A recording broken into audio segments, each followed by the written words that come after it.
People who live along Bodenberg Loop say there are several problem properties, but there seem to be two main compounds causing the most trouble. This one near the Old Glen Highway has been taken over by squatters who have trashed the place over the past few years. There's another one just a few miles down the road that has neighbors fearing for their safety.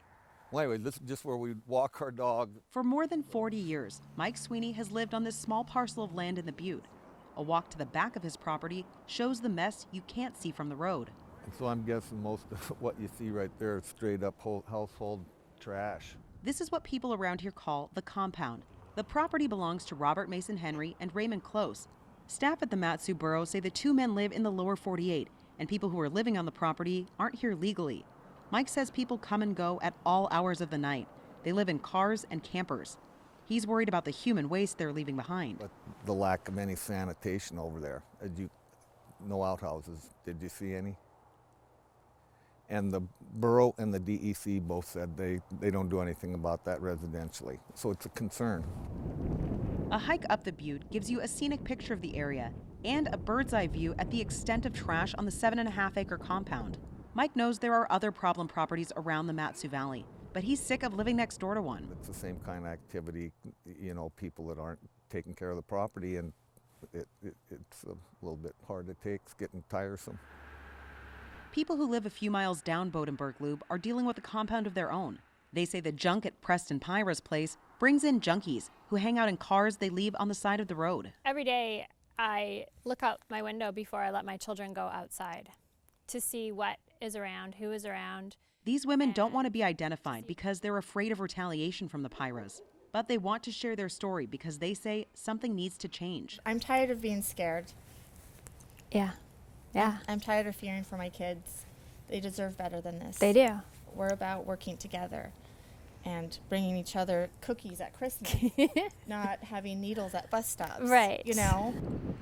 The compounds were the focus of a special community meeting at Butte Elementary, where about 100 people turned out to talk about possible solutions. Neighbors testified they're fed up. In fact, when their decisions begin to affect my family, that's when their rights end and mine begin, and I've had it. The meeting brought residents together with their state representatives, Mat-Su Borough staff, and Alaska State Troopers. The borough is limited when it comes to legal options for dealing with the compounds. As a second-class borough, the Mat-Su doesn't have police powers and has to rely on code compliance officers to get the job done. Our officers do not carry guns. They cannot arrest people. We can't pull people over. Our biggest stick that we have is citations. And so we hit people where in the pocketbook. Borough resources are also stretched thin, but last year the Assembly added funding for an attorney to handle the large volume of violations and a fourth code compliance officer who started this month. Between the 4 officers, we have 200 open cases. And I can tell you that as bad as this place is, or as bad as these 3 places are that are right around here, there are several other throughout the borough. The Mat-Su Borough has also filed a lawsuit against Robert Mason Henry and Raymond Close for violating the junk and trash laws. The lawsuit is complicated, though, because the borough can't find the landowners who live out of state and have evaded legal contact. The borough's attorney says the owners say they plan to evict the people squatting on the property, but still haven't answered the borough's lawsuit. We don't care if he's out of state. We don't care if it's hard for him to do. He's supposed to comply with the law, and we're not going to drop our case unless or until he does. Troopers say they feel the community's frustration, but it will take more than law enforcement to really solve the issue. But it's not just a trooper problem or a borough problem. It's all of our problem. All of our problem. And the solution is going to come all of us together. With the repeal of Senate Bill 91, Senator Shelley Hughes says lawmakers toughen the laws back up, but now they're trying to figure out how to help reform people while they're in the correctional system. So they don't go back out the door and live on a drug compound. And it's not an easy thing, but that we are going to do what we can and look at, instead of them sitting in prison, playing cards, watching television, and sleeping, that they're working on improving themselves and getting treatment. While there's no quick fix, Mike and the ladies down the road say they're glad the whole neighborhood is finally getting together to talk this out. And my general takeaway is that everybody's doing what they can, and what they're doing doesn't feel satisfactory, but they're working within the law, and so they're doing what they can. I don't feel alone anymore, where the last 3 years, I felt like it was just us. Yeah, yeah. We left a message for Preston Pyra asking to talk about his neighbor's concerns.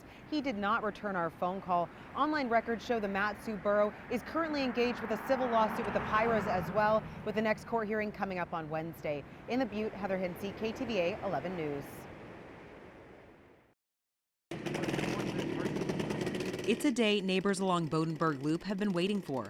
Alaska State Troopers rousted out about a dozen people living illegally on a large piece of land. Feels good, you know.